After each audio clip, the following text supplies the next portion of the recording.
O nome de Agostinho para o desejo desenfreado, libido, é de fato o segundo termo de descrição precisa de Pedro Damião.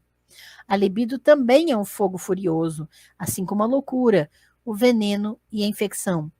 Mas ela é mais exatamente a força motriz, o ímpeto que engana seu sujeito com uma luxúria chula. A libido é como uma força física dotada de uma capacidade retórica.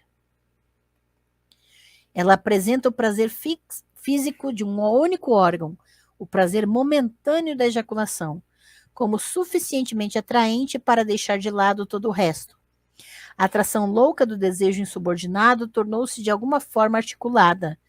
Pode-se imaginar que essa visão do desejo sodomítico, como uma propulsão chula, como um cafajeste com a astúcia da loucura, justificaria a escolha de Pedro Damião de contra-estratégias retóricas. Ele enfrentará o sofisma do desejo febril com a verdadeira retórica da razão restaurada. Ele contestará o discurso de vendas de Sodoma com uma representação franca de bens contrários e muito mais substanciais. Ele atacará o cafetão diretamente, mostrando que o que ele quer vender não vale a pena ser comprado. É feio, doente. Pedro Damião certamente emprega essas contra-estratégias, mas elas não podem, por conta própria, ser suficientes para afastar o sodomita da sua compra. De fato, na medida em que elas oferecem uma contra-compra, correm o risco de reforçar a condição de desejo que é a doença do sodomita.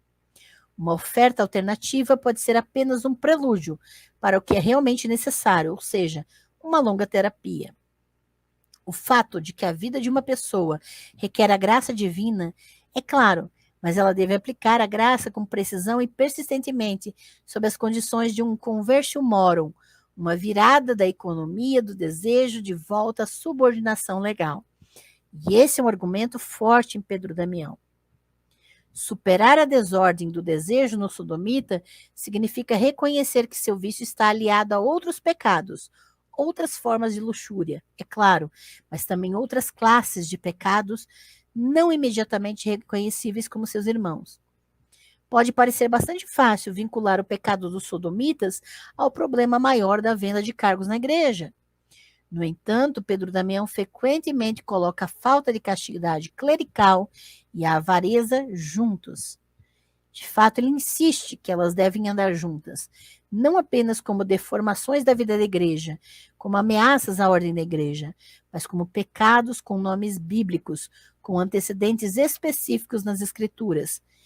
Então, veja que Pedro Damião não separa a avareza da falta de castidade. Conforme explica Pedro, o nicolaísmo é assim chamado por causa de um diácono consagrado pelo apóstolo Pedro. Simonia tem o nome de Simão, um mago que tenta comprar a imposição de mãos do apóstolo.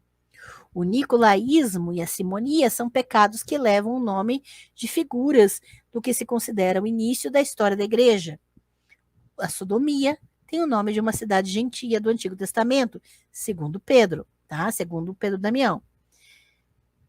A distinção não é isenta de diferenças, tá? O nicolaísmo e a simonia podem ocorrer somente após a fundação da igreja, pois são pecados contra a ordem correta da sua instituição divina, né?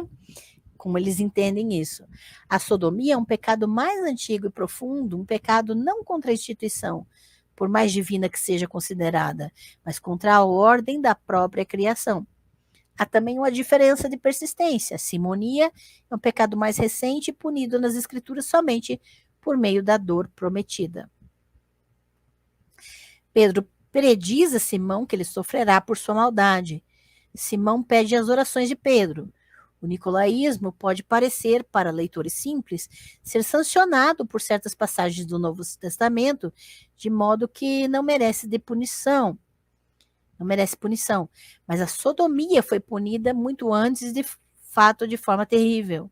Se a punição de Deus em Sodoma foi insuficiente para acabar com o vício lá, se o julgamento apostólico sobre Simão o Mago não conseguiu deter o tráfico de cargos eclesiásticos, Que esperança há para os escritos de Pedro Damião? Ele não ignora essa dificuldade. Ele tenta enfrentá-la no caso do vício sodomítico, tanto argumentando que o pecado teve um ressurgimento, quanto observando que os pais da igreja não se exercitaram contra isso. Pedro Damião justificou sua polêmica, sugerindo que ele estava completando o trabalho dos pais da igreja no combate a um pecado que eles teriam combatido se fosse tão prevalente. O pecado está se espalhando novamente. Como impedi-lo? Não escrevendo simples livros de apelo aos sodomitas, nem mesmo escrevendo livros na esperança de persuadir o Papa a reprimir a disseminação por meio de sanções severas.